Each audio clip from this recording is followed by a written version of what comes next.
Yo, c'est Haru et bienvenue dans Draft, l'émission où on parle de manga amateur bien de chez nous. Ah ouais, l'émission tellement rare sur ta chaîne que tout le monde a cru que tu l'avais abandonnée. C'est pas parce que c'est vrai que tu dois le dire.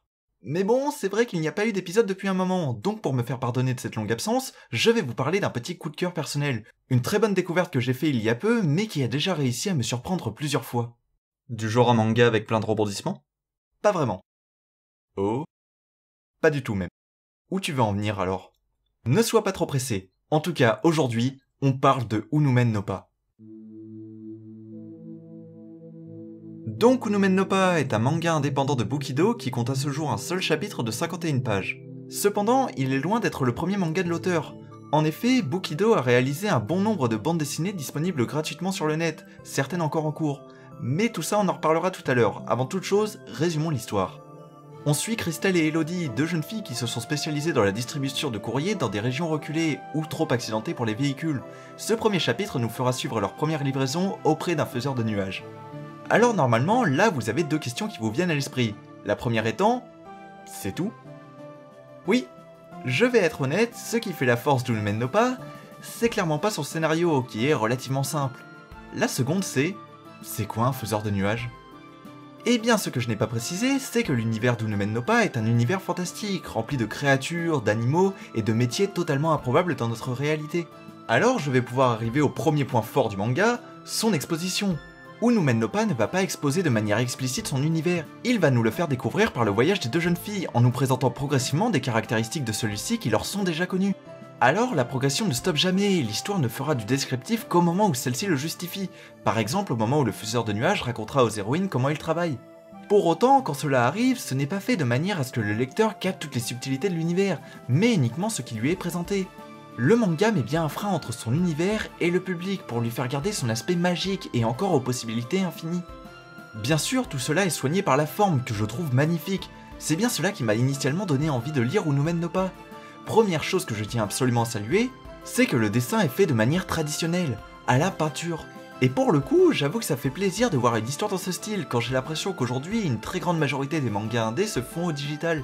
Je ne critique absolument pas la technique, mais je dois admettre que j'ai souvent du mal avec l'aspect trop lisse que peuvent avoir certains. Là où je me rends compte que j'apprécie énormément les techniques traditionnelles, pour leurs aspects plus nerveux, plus spontanés, et même plus imparfaits, entre guillemets, mais où on ressent clairement la patte de l'auteur.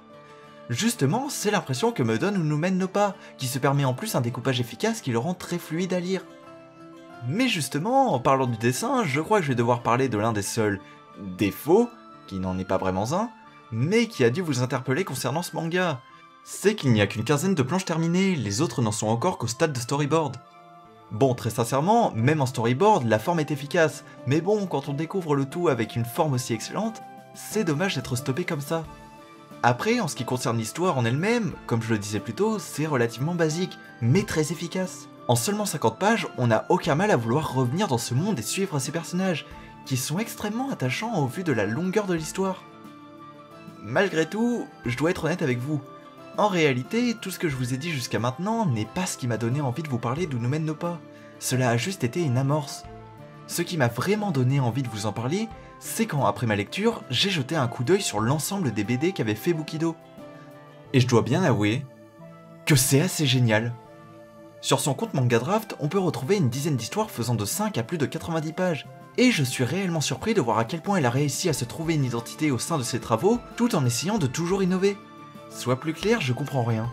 Pour faire simple, il nous propose des histoires aux ambiances, aux thématiques, aux contextes et aux genres différents.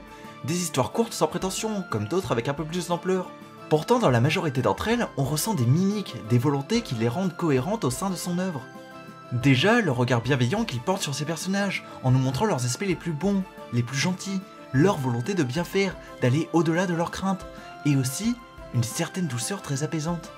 On a par exemple ça dans Lève les yeux, l'histoire d'une jeune fille qui se lie d'amitié avec un nettoyeur de tombes. Sous le ciel, l'histoire d'un garçon qui va tenter de sauver le village d'une chamane. Éclairci, 5 pages où une pluie s'arrête. Du bout des doigts, dont je préfère éviter de vous parler en vous le conseillant simplement. Même dans d'autres histoires un poil moins gentillettes, comme Un autre chemin, l'histoire d'un garçon à qui on va donner la possibilité de sortir de son quotidien, on ressent toujours cette bienveillance.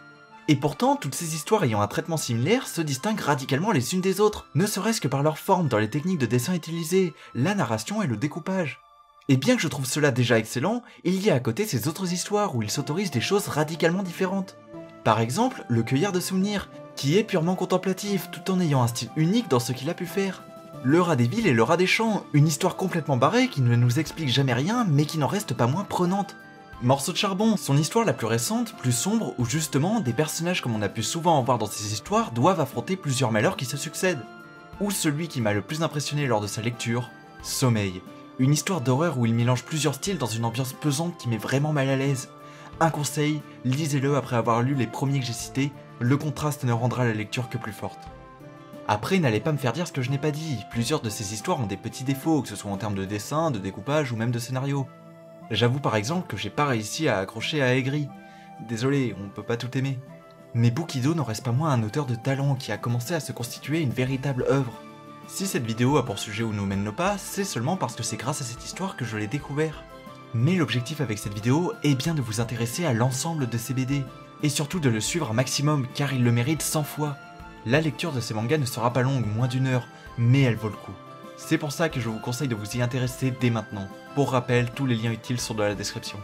Sinon, vous pouvez vous-même laisser votre avis dans les commentaires, mettre un j'aime à cette vidéo, vous abonner, partager, c'est important, et pourquoi pas me conseiller d'autres mangas indés. Si le cœur vous en dit, vous pouvez aller regarder une petite pub sur mon Utip ou me rejoindre sur les réseaux sociaux. Et jusqu'à la prochaine pour ne pas changer, je vous dis, allez, c'était Haru, salut!